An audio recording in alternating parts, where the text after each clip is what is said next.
Hello viewers, আসসালামু আলাইকুম। আজ আপনাদের জন্য আমি নিয়ে এসেছি ফ্রেঞ্চ টোস্ট। ফ্রেঞ্চ টোস্ট বানানোর জন্য প্রথমে আমি নিয়েছি পেঁয়াজ আর কাঁচামরিচ কুচি। এর মধ্যে দিয়ে দেব ডিম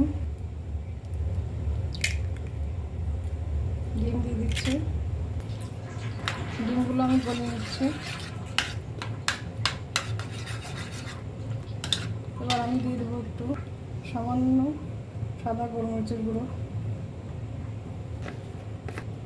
আর দিয়ে দেবো একটু মরিচের গুঁড়ো, শুকনো মরিচের গুঁড়ো, আর দিয়ে লবণ, সামান্য লবণ।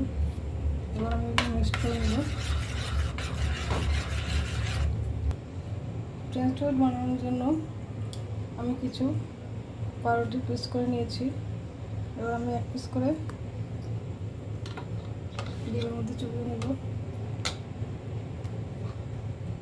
দিয়ে দেবো